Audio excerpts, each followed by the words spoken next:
No, they didn't take me to court, my parents, luckily. She was a bit of a girl racer, I guess. Welcome to my dad's car. Enjoy!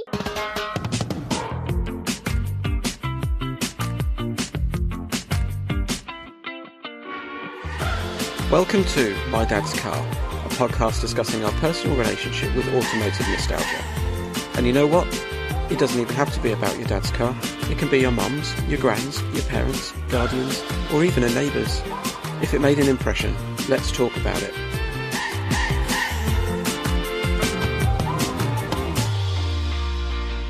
G'day. How's it going? You alright? Yeah, just about.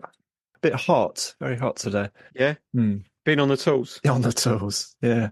It's a bit of a rush to get here, but I'm here now, so it's all good.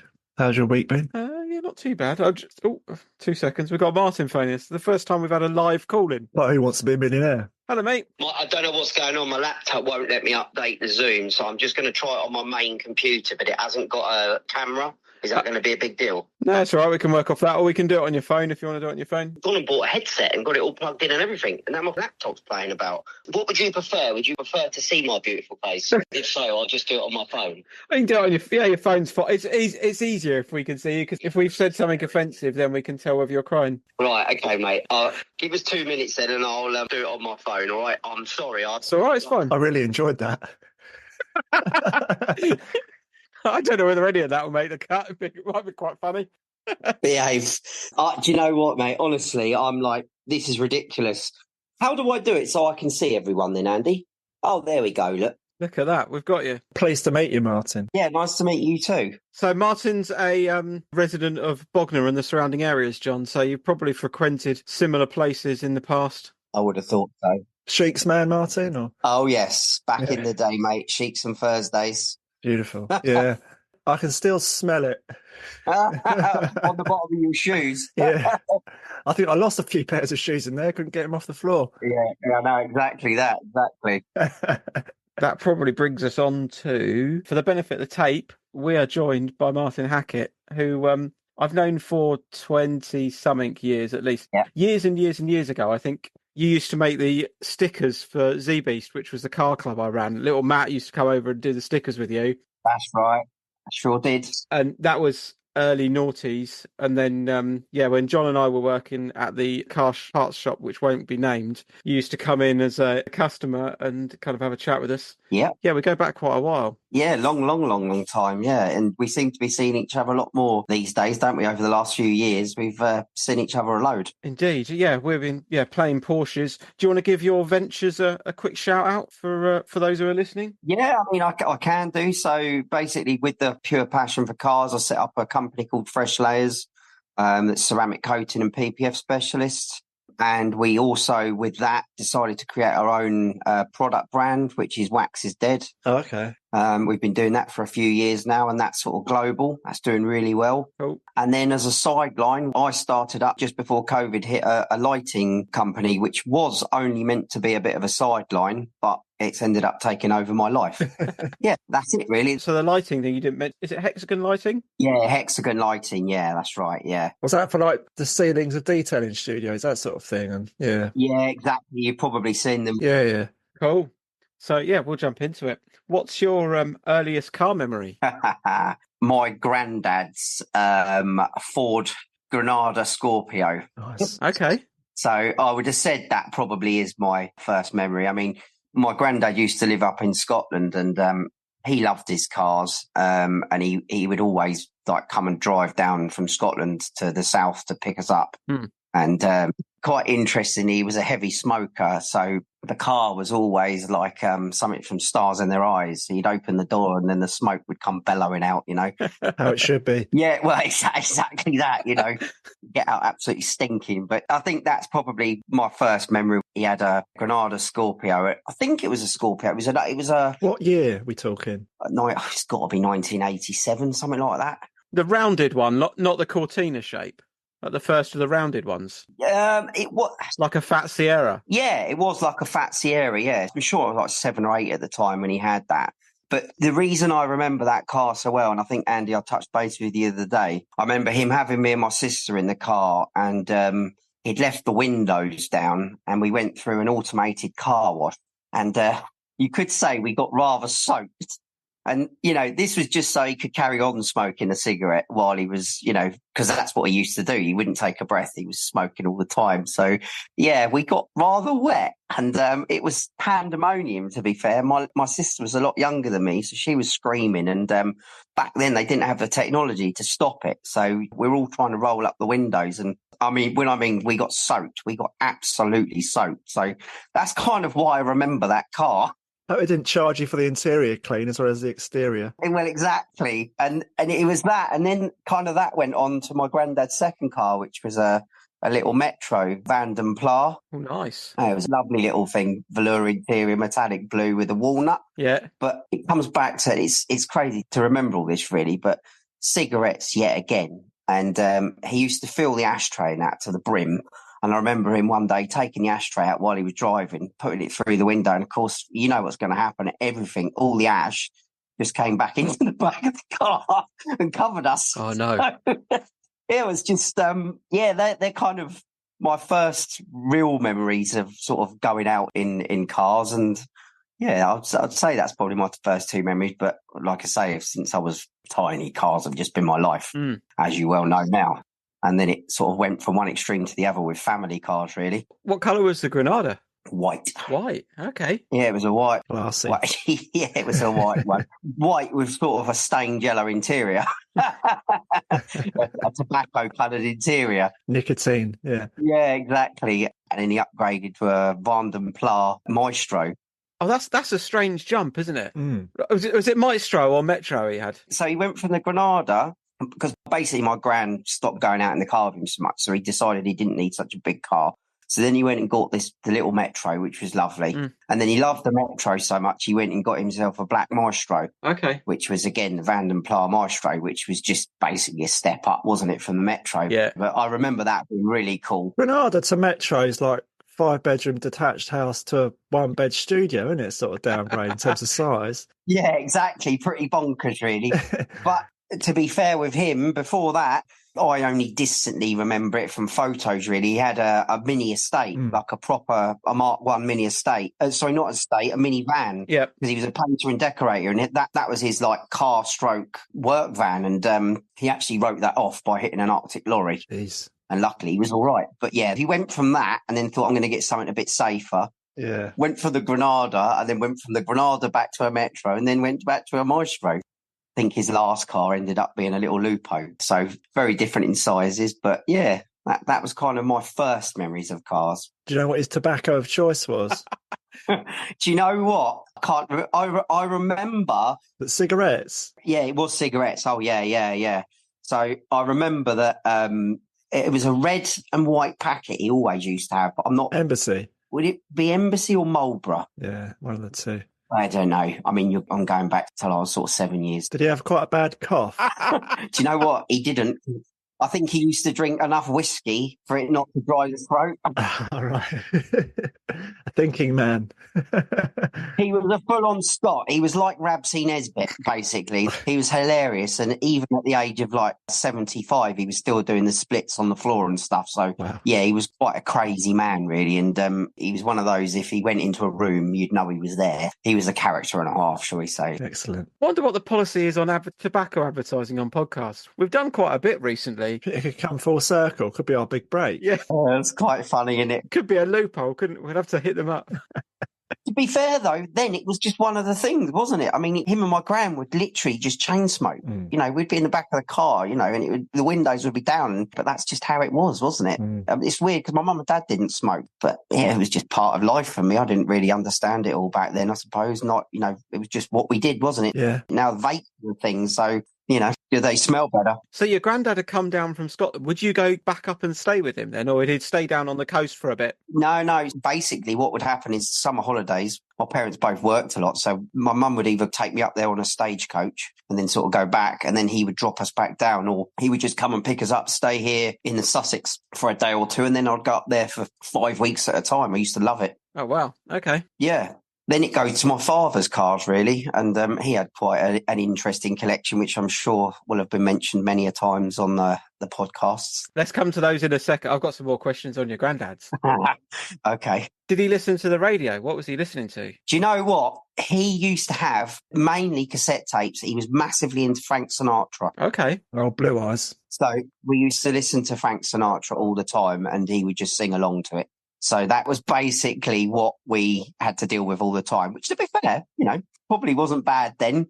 Yeah, that's kind of all I really remember. I don't remember the radio. I just remember him chucking his Frank Sinatra tapes on. Cool. Sorry, yeah, I interrupted you or mentioning your father, but I thought we'll just find out a little bit more, sort of set the scene with your granddad's car.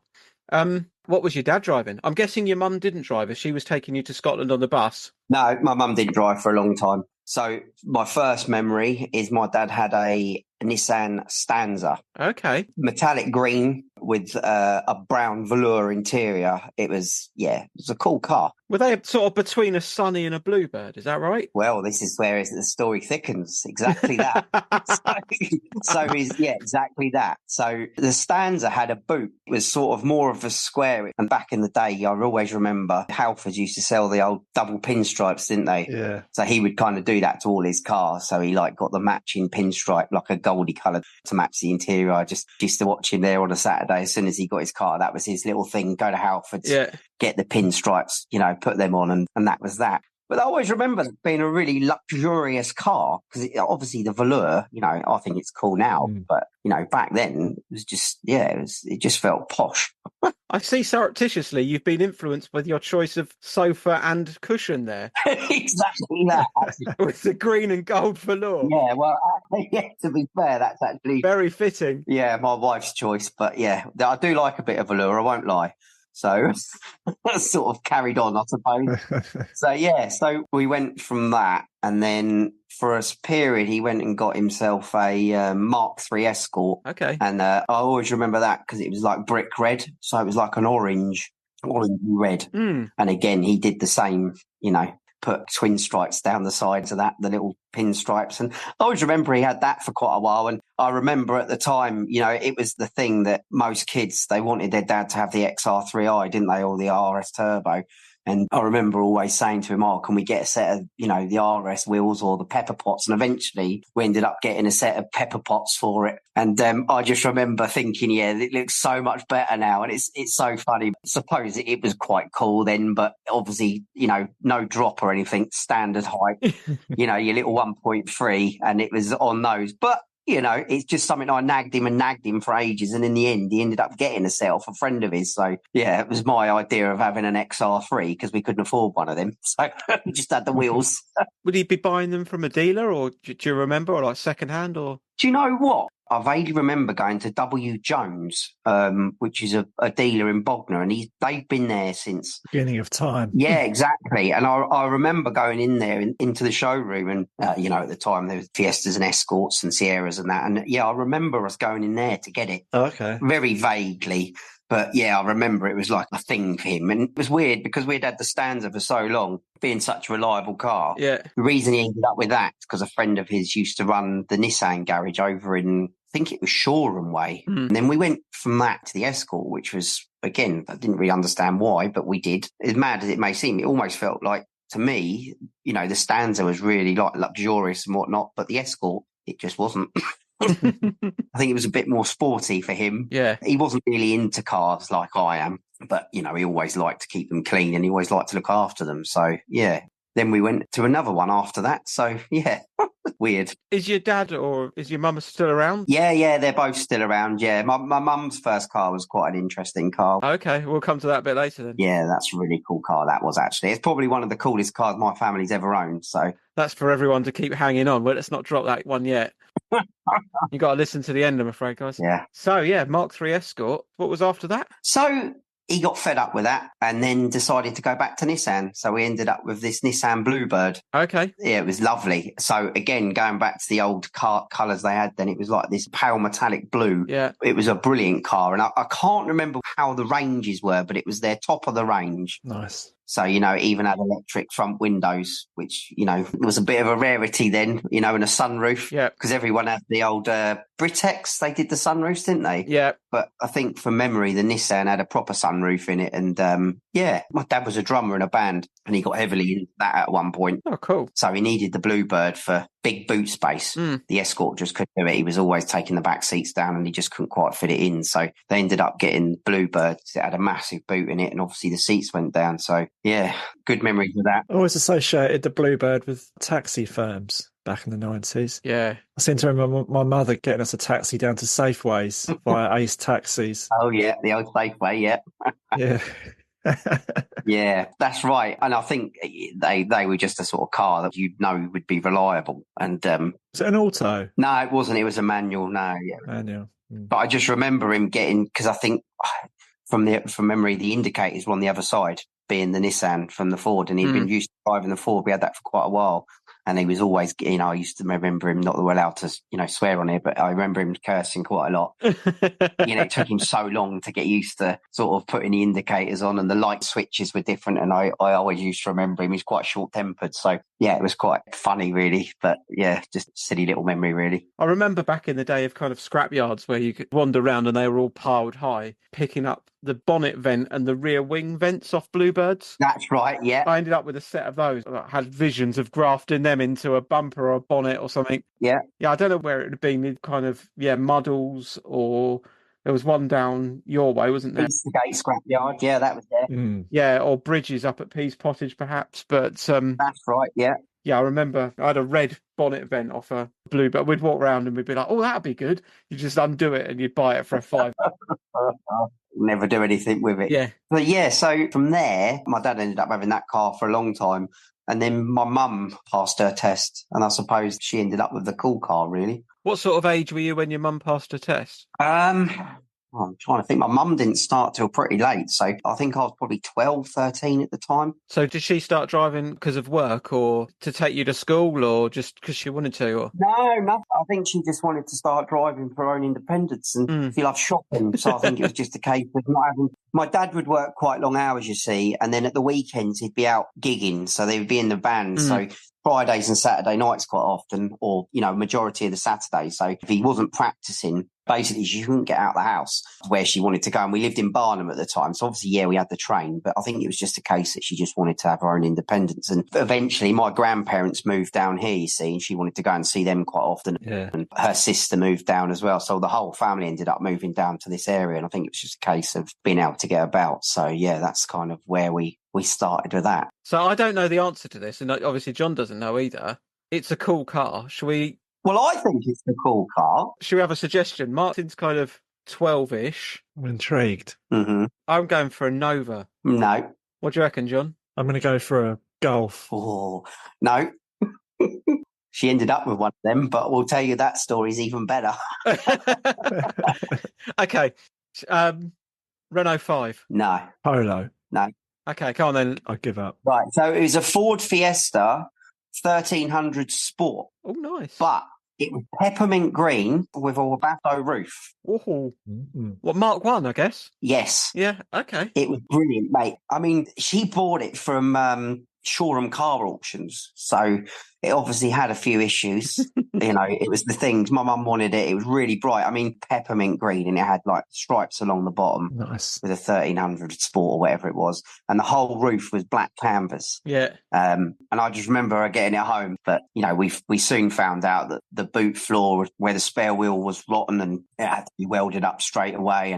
But she had that for quite a while, and it was such a cool car. Who went to the auction, Martin, to get it? Just my mum and dad. Okay. I didn't get to see it till they got home, but they went, and I'm pretty sure at the time my dad wasn't too keen on her getting it. One, it was her first car and, quite a nippy little thing. And two, the colour back then was hideous. So, you wouldn't have got away with anything, that's for sure. Because, I mean, you'd park it up anywhere and you wouldn't be missed. It was so bright. I don't think I ever saw another one like it. Yeah, really rare. Obviously, being a 1300 Sport, it was quite a rare car, and they're probably worth some money now. Any pictures in existence, Martin, or is it just a memory? Do you know what? There might be. I'd have to ask my mum. She's probably got photos, but it'd be brilliant to see it. Yeah, definitely. Because, you know, that sort of thing where you shut your eyes and you can remember it out the back of a little parking compound where we lived in Barnum. It was always at the end and it would just stick out from everything, you know. I remember getting dropped off in it and everybody would be like, blimey, your mum doesn't want to be missed kind of thing. It's like, no, she doesn't, but I do. But, you know, it was a cool car. It really was. And that's sort of, you know, it was wicked. I'm guessing kind of back in that time, that was probably fluke. They probably weren't aware that car was going on through the auction that day. No way. It was just a case of they went to buy a car and she fell in love with that one. Yeah, exactly. I mean, she wanted... It could have been anything, but... No, that's right. 100%. She just wanted a little Fiesta and, you know, that one come about and the fact that it was a bit sporty and she's always liked her cars. My mum, she's far more of a petrol head than my dad. So she's kind of ended up with it and it was, you know, would love to have it in the garage now, shall we say. Yeah. Okay, yeah, let's kind of get back into that car. Was she one for kind of radio, cassette, singing along? Yes. So her thing was Gloria Estefan. Okay. She used to love a bit of Wham, yeah, a bit of Gloria Estefan. And yeah, it was mainly that kind of thing, the proper 80s. You know, my mum was a proper 80s freak. She loved it. Yeah, as soon as we got in the car, there'd be, you know, Madonna on, George Michael, anything like that. And she'd always have it loud. Yeah, she was a bit of a girl racer, I guess. Excellent. So, yeah, what followed the Fiesta? Well, she went from that to another Fiesta. So she just went for a little pale blue Mark II Fiesta. Okay. That was a bit of sort of a bit more boring, but at the time it was quite an upgrade for her. And she just wanted something a little bit more modern. I think the little green machine it was constantly having to have welding done on it and stuff. Even back then, it wasn't, you know, the greatest car. I think it was one of those cars that someone had used the old, what was that fiberglass everyone used to use with the red? P30, P48. Yeah, exactly. Yeah, it was one of those cars, you know, and I think even my dad added a bit to it, the old aerosol cans of them. Yeah, we went from that to a nicer, more recent Fiesta sort of thing. It was still a Mark II Fiesta, but yeah, that was cool. I always remember those engines because if we could talk about it later, because it's kind of one of my first driving experiences was in one of those. And you just be able to rev them things. And for a 1 litre, they would just rev and rev and rev. And they always had the same smell and the same sound. Tap it special. Yeah, exactly. But they were brilliant. Like they were an engine that you could they never seemed to go wrong. They just revved and revved. I vaguely remember a kid I went to school with. I think his mum had a gold Mk1 Fiesta with a brown vinyl roof and it had some sort of brownie graphics on the side. Lovely. And yeah, I think you're right with the smell. It smelled of hot plastic, basically plastic dashboard in the sun. Yeah. Is basically what it smelled of. Exactly that. But I always remember it. It's that sort of smell that you never kind of forget. And it's always, you know, when you go to car shows now and you get in an old car that's original, it's the first thing you sort of notice is the smell. Yeah, yeah. You just sort of smell it and you go, yeah, that smells like 1980s. My brother had a Mark II Fiesta, baby blue, and the previous owner had installed like a sort of graphic equalizer in the passenger sort of dash bit. Didn't really do anything; it just sort of lit up, but source of great excitement. Oh, exactly. Back then, anything like that was. I just remember the radios with the 2 big knobs on it and the cassette player, and that was basically it. What it had. Yeah, the other thing I remember from that Fiesta, actually, I'm sure it had a fake alarm. It had like this little sort of 2-pronged black plastic thing which stuck on the centre of the dashboard. That's right. So it looked like it was alarm, but it was just 2 LED lights. Or it was an air freshener or something along those lines. Yeah, I remember those. Brilliant. Yeah, I remember that. Blimey. I think that was a bit of a craze, actually, for a while, wasn't it? And then you had the stick-on bullet holes. I remember the people having them, yeah. But yeah, people just have real ones now, don't they? I think. Oh yeah, you're right. They do. Yeah. I remember going to like a big my dad used to call it the warehouse. So my dad was a car trimmer, so he was in the trade, and there was this big like automotive parts warehouse. I guess a little bit like I work at now, to some extent. Although if you were in the trade, you could get there, you could pick up your like cash and carry type thing. You get a trolley, you walk round, and they had like aisles and aisles of just tacky stickers. Yes. I remember coming home with like luminous green turbo stickers and like that sort of thing. Like if you wanted a Fido Dido, you could have it in every size possible. Yeah, I remember that. Yeah. And yeah, those sort of things are fake alarms. And then he got into doing, I want to say it was called Foxguard. I might be wrong, the alarms. So he did a bit of that. He used to fit like sunroofs and stuff. But yeah, those fake alarms. Do you still get cash and carries? There was one Martin in Barnum that my dad used to use. I don't know if you remember it. Yeah, it's still there. Nerden and Peacocks, I think it was called. Yeah, opposite the train station. It's not still there, is it? Yeah, it's still there, yeah. Unbelievable. Yeah, that's where it was, opposite the train station. Yeah. Yeah, that's right. Used to have a little petrol station there as well, I think, back in the day. Yeah, it did. I mean, now they've got the conservatory place out the front, but out the back, it's still a cash and carry. And by all accounts, I think still good bargains to be had. All right. Yeah.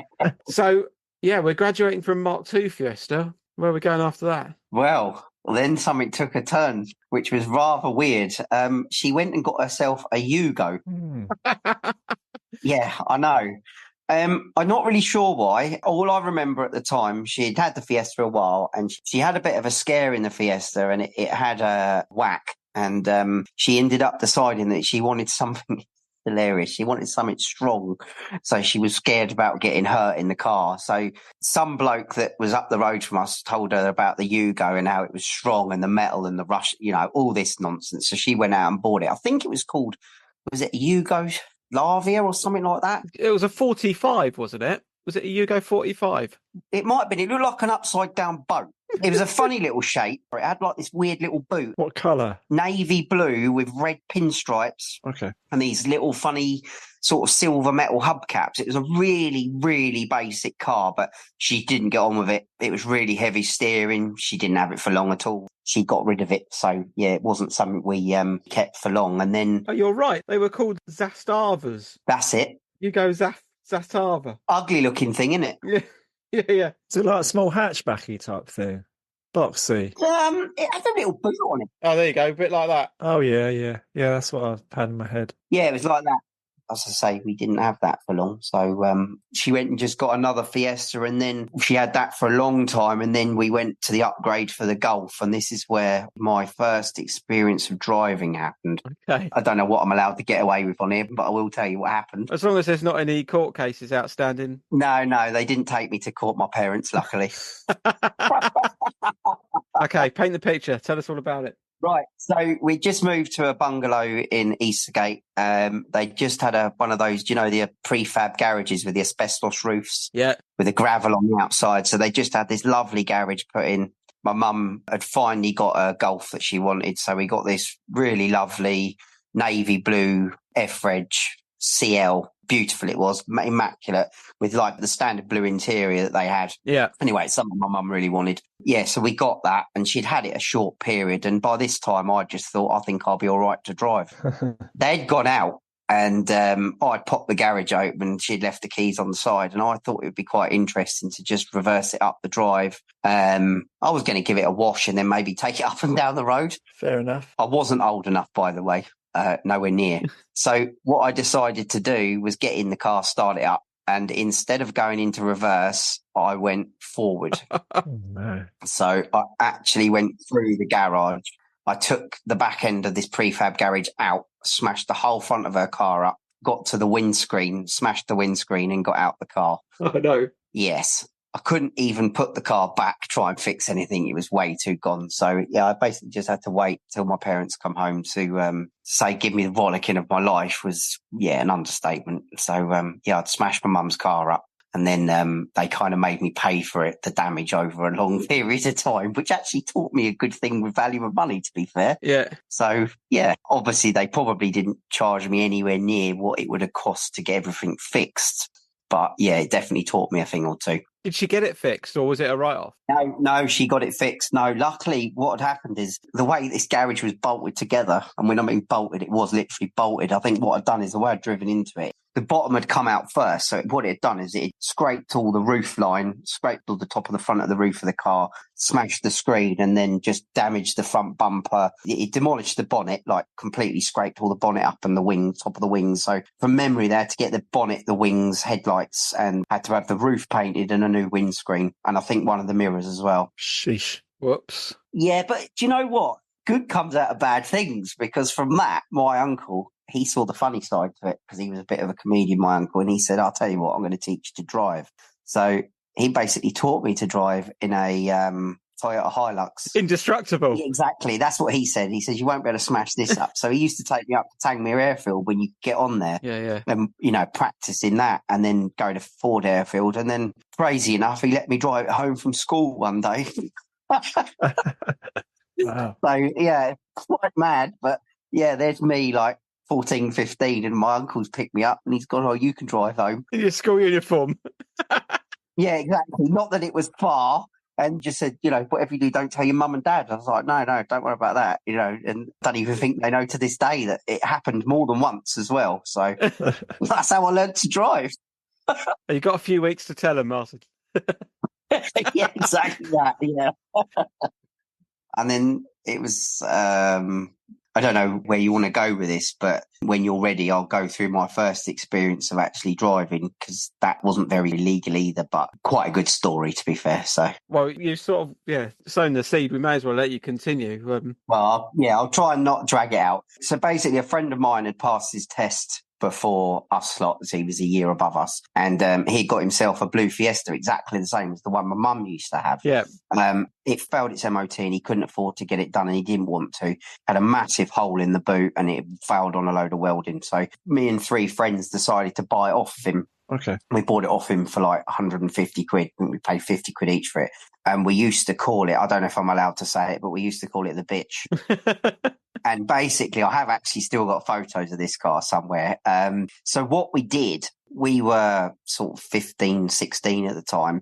We decided we would leave it in Feltham, because back then you could sort of have a car that wasn't technically MOT as long as you had an MOT certificate. But that's, I won't give out that information. It's another story. Exactly. So we used to park it up outside this place called Noggins. Do you remember Noggins, John? Noggins. In Feltham. I think it's still open. You can make your own beer and wine. You've got the Chinese in Feltham on the bend and the pizza place. Oh, I know what you mean. Yeah, Chem2. Yeah. Exactly. So right opposite Cam 2, there's that little parking area, isn't there? Right. Yeah. Like the bays. Yeah. Used to be a pet shop there. Yeah, that's right. Yeah, exactly. Yeah. So we used to leave it there between the 3 of us.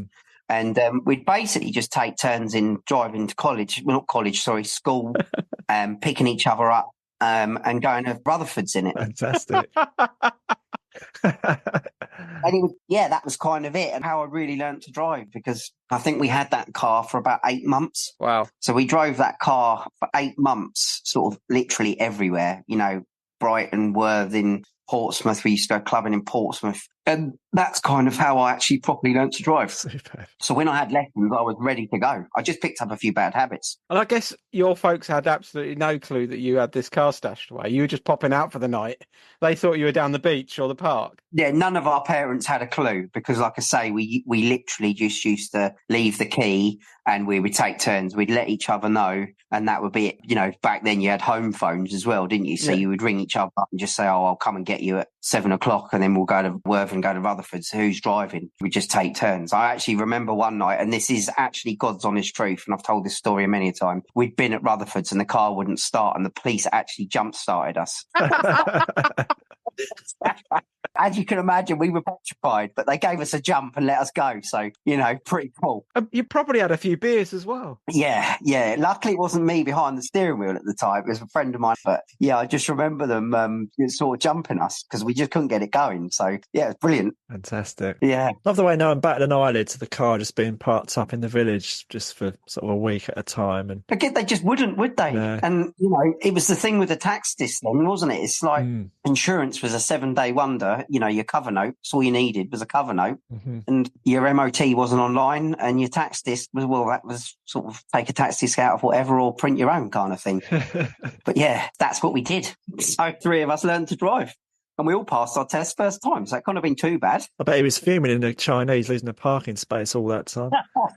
Yeah, that's right, yeah. You could have made a few quid delivering chow mains. Yeah, exactly that. I mean, to be fair, it was always when we just wanted to go somewhere, it was like, oh, we'll go here tonight. Or, we used to go to Mansion House in it. And I remember we've turned up, we've got a fake ID to get into the club. We shouldn't be driving, but we are. And that's what we used to do. It was brilliant fun. You should be behind bars, Martin. What's going on? I should be, yeah.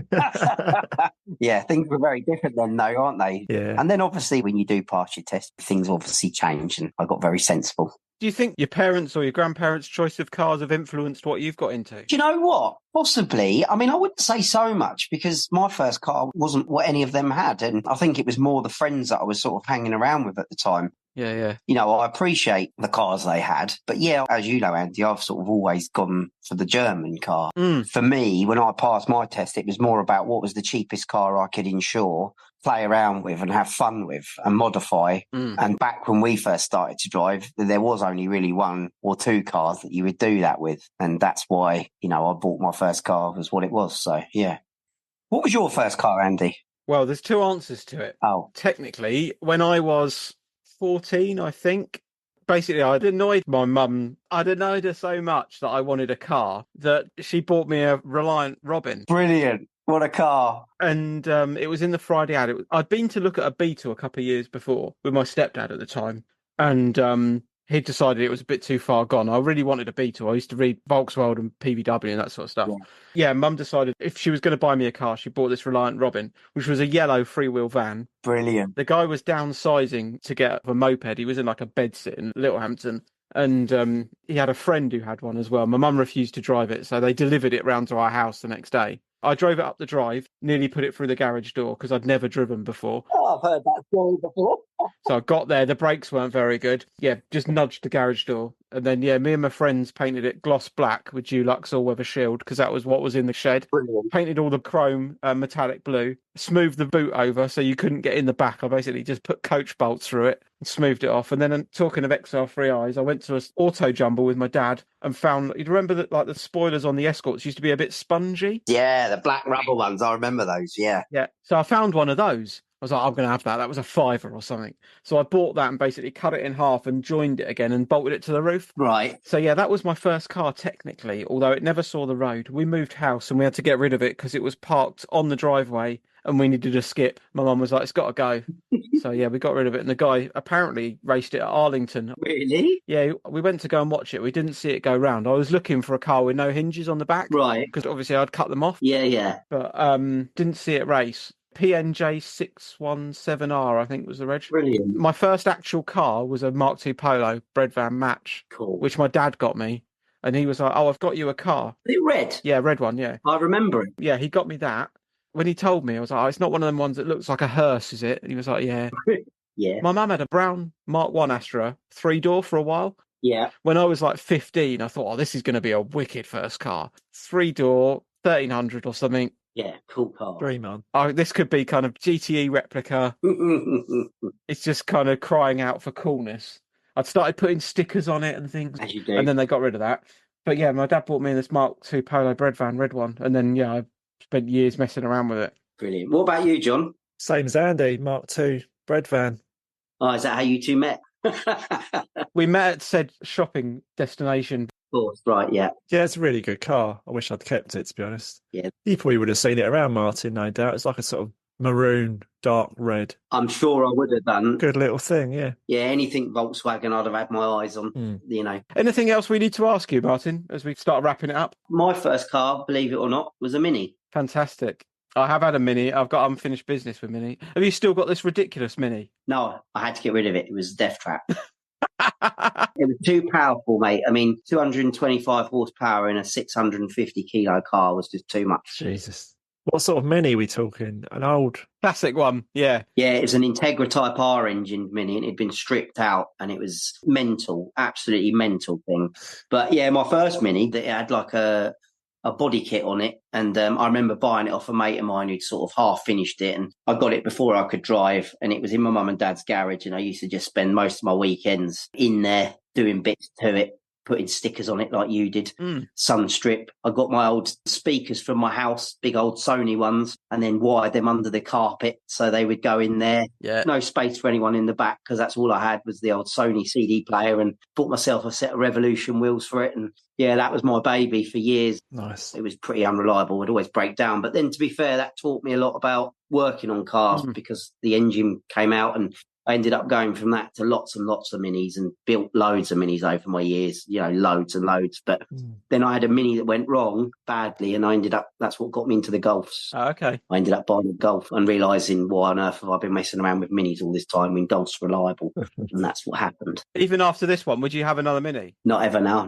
No, I'm done. No, done it. Didn't feel safe, to be fair.